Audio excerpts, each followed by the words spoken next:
लेकिन मैं आपको ये बताना चाह रहा हूँ सर कि जब से ये स्कूल लग रहा है तब से लगभग 20-25 साल मेरे ख्याल से यहाँ स्कूल को लगते लगते हो गए होंगे। आज दिन तक आपने जो भी कहा, आपने कहा इस स्कूल की ड्रेस यहाँ से ले लीजिए, हमने ली है। आपने कहा कि ये फलाना कोर्स और फलाने राइटर की बुक इस दुकान से मिलेगी, हमने ले ली। आपने कहा कि ये शूज यहीं से मिलेंगे क्योंकि वो वहीं से मिलेंगे, हमने ले ली सर। क्यों ले ली? क्या हम क्या मूर्ख हैं? हमें समझ में नहीं आता? कुछ भी आता है सर, लेकिन हमने इसलिए ले ली क्योंकि हमारे जो बच्चे हैं ना सर, उनके लिए हम कॉम्प्रोमाइज कर रहे हैं। हम जानते हैं कि स्कूल के कई अन्य खर्च भी ऐसे हैं जो उनके माध्यम से निकलते होंगे, उसलिए सर हमने कॉम्प्रोमाइज भी किया। और कभी जीवन में आके आपसे शिकायत नहीं करी, ये इतने पेरेंट्स खड़े हैं सर, मैंने भी कभी शिकायत नहीं करी कि आपने हमको क्यों कहा कि वहां से ड्रेस खरीदो, वहां से किताबें खरीदो, हमने कभी नहीं कहा। क्योंकि हम आर्थिक रूप से ये समझते थे कि थोड़ी मेहनत ज्यादा कर लेंगे अपने बच्चों के लिए, लेकिन आपको संतुष्ट रखेंगे। ये 25 साल का रिकॉर्ड मैं आपको बताने जा रहा था। अब आगे की बात सर, 100 साल में एक साल ऐसा आया है, जैसा कि माननीय अनुविभागीय अधिकारी स्वयं अपने उद्बोधन में कहते हैं कि ये जो चीज हुई है ना, इसको आपको बर्दाश्त करना पड़ेगा। हम पूछते हैं कि क्यों, तो वो कहते हैं कि 100 साल में एक वर्ष ऐसा आया है जिसमें सबको कॉम्प्रोमाइज करना पड़ेगा और ये आर्थिक संकट है। सर मेरी खुद की दुकान 3 महीने बंद रही है सर, 4 वर्कर काम करते हैं सर, मैंने उनकी तनख्वाह अपने बेस से दी है सर, मैंने मेरे खुद के बेस से उनकी 4 महीने की तनख्वाह चुकाई है। मेरे यहाँ भी कस्टमर हैं सर, मैंने किसी कस्टमर को रेट बढ़ा के उनसे वसूली नहीं की। तो मेरा ये निवेदन है आपसे कि अब जब संकट खड़ा हुआ है, आपके जो शिक्षक लोग आपसे जुड़े हुए हैं, आपके लिए सबसे मुख्य समस्या है उनकी सैलरी। तो उनको चुकाने के लिए अब आपको भी कुछ, जब इतने वर्षों आपने हमसे ही कमाया है, 100 साल में एक बार ये ऐसा वर्ष आता है, तो सर 50% सैलरी आप अपने बूते से उनकी निपटाइए और उनसे भी आग्रह कीजिए कि भाई ये 100 वर्ष में ऐसा आया है तो आप अपनी 50% सैलरी को रोकिए और उनको अपने बूते से उसको निपटाइए। पहली तो हमारी ये रिक्वेस्ट है।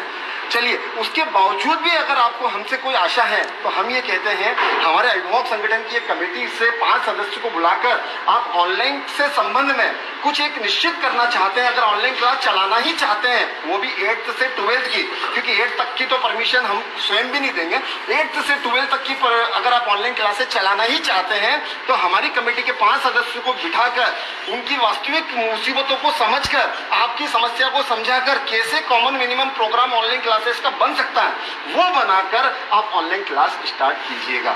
दूसरी चीज, सभी स्कूल, जैसा कि आप भी बाकायदा सोशल मीडिया पे पढ़ रहे हैं, कई स्कूलों ने 50% फीस माफ कर दी, कई ने 80% फीस माफ कर दी। पहली बात तो ये माफी शब्द तो होने ही नहीं चाहिए सर। जो सुविधा है हम ले ही नहीं रहे हैं। मेरा बच्चा सर ऑनलाइन क्लास नहीं पढ़ रहा है, मैं आपको फिर याद करा दूं, जो सुविधा हमने ली ही नहीं, जो वस्तु मैंने खरीदी ही नहीं, उसका भी शुल्क हम आपको दें। अगर आप उसका भी शुल्क हमसे लेना चाहते हैं सर, तो ये पहली बात तो कतई बर्दाश्त ही नहीं है। लेकिन फिर भी क्योंकि हमारे यहाँ से संबंध है, इस स्कूलों से हमारे पुराने संबंध है, तो सर इसमें कुछ ऐसा रास्ता आप निकालिए जिससे कि आर्थिक संकट से हम सब भी निकल सकें और हम किसी को बोझ नहीं आए। और एक महत्वपूर्ण बात बोल के सर मैं मेरी बात को समाप्त कर रहा हूँ। जैसा कि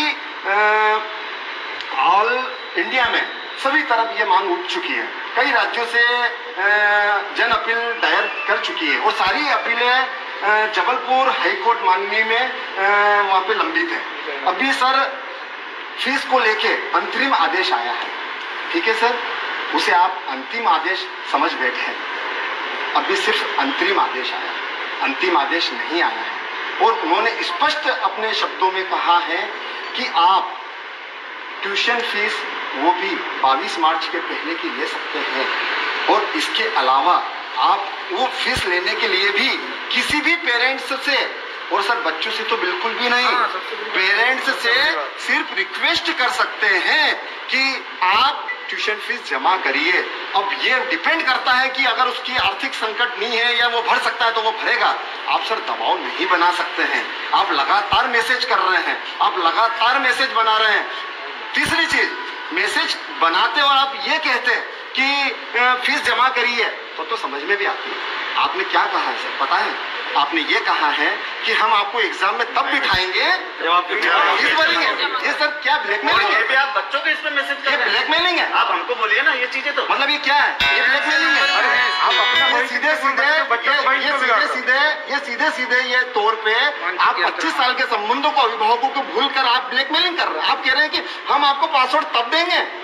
अरे सर, ऑनलाइन की जो आप एग्जाम की बात कर रहे हैं ना सर, ये जितने पेरेंट्स खड़े हैं, एक भी बता दे कि उनका बच्चा बिना टिक के अगर वो एग्जाम दे देगा आपकी, कोई भी नहीं देगा सर। सब जानते हैं, लेकिन आप भी जानते हो, लेकिन आप ले रहे हो। क्यों ले रहे हो? आपको फीस चाहिए और कुछ भी नहीं है, सीधा फंडा है, फीस चाहिए। मेरा ये कहना है कि कोर्ट में जब तक मामला लंबित है, आप स्वेच्छा पे छोड़ दीजिए, वो फीस जमा करे ना करे, बाध्यता उत्पन्न मत कीजिए।